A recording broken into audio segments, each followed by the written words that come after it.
In this film, I'm going to recreate an 18th century Agateware teapot in the V&A's collection. Agateware uses different colored clays to create a pattern that imitates agate stone. This particular type of laid agateware has to be press molded to maintain the pattern of the marbleized clay. To make the molds, it's necessary to investigate how the original model used for the molds was formed. My initial assumption is that it was sculpted to imitate a shell.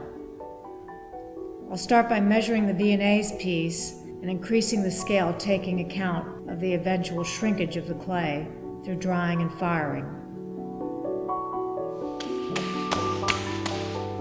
I'm throwing a thick shape that can be marked, carved, and modeled into the main body of the teapot.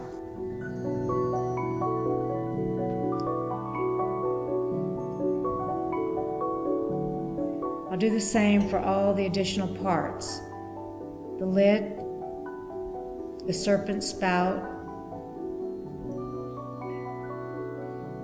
the dolphin handle, and the finial in the shape of a Chinese foo dog. The teapot has an oval form, so a leaf is cut out of the base and the sides are pushed together. I'm experimenting with how the form might have been originally made. After looking closely at the form of the original teapot, it seems that it may have been molded directly from a natural shell rather than being modeled. Following that insight, I'm cutting my thrown model in half to press into a mold from a natural shell. The shape, the size, and the number of lobes on the natural shell are very close to what I need for the teapot. I'm marking the cast shell with a compass so I can model it to recreate the exact shape I need. I've made plaster molds for each section of the teapot. Ornamental relief on the lid and the finial is carved directly into the plaster molds.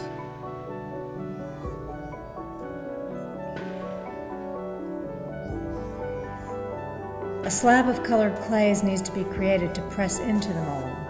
This requires 4 different earthenwares: a manganese clay, a cobalt clay, an iron clay are layered with white earthenware to create the alternating layers.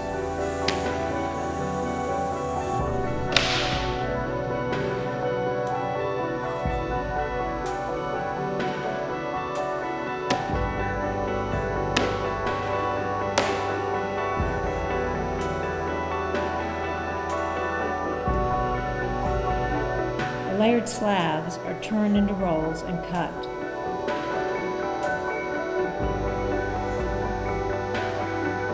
The rolls are then assembled, alternating the colors and pounding into a solid block of clay.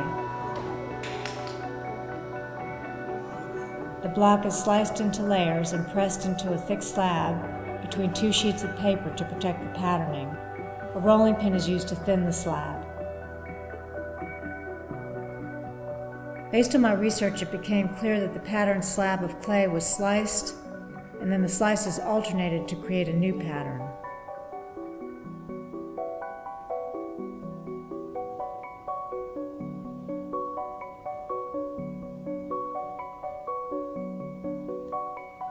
I'm carefully pressing the patterned slab into the shell teapot mold and trimming away the excess. I'm repeating that for the other parts.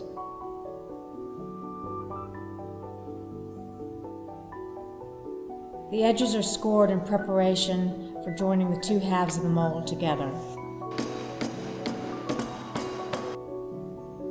A tool is used to seal the seams on the interior. Now that the clay is leather hard, I'm removing it from the mold. I'm going to clean the seams and assemble the sections to make the teapot. The clay is rolled into a tapered coil to make the handle.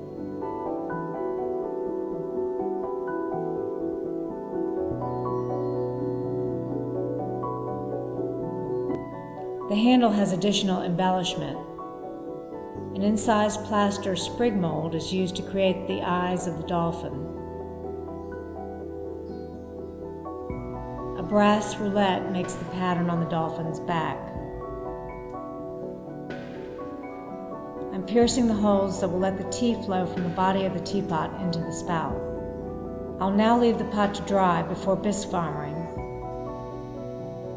After the bisque firing, the teapot is dipped in glaze, which temporarily covers the pattern and reveals the form of the shell.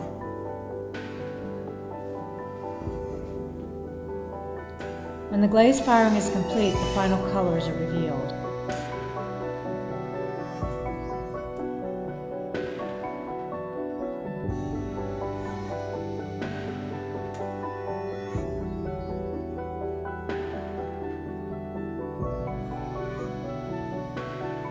Here you can see my teapot on the right with the 18th century Staffordshire original on the left.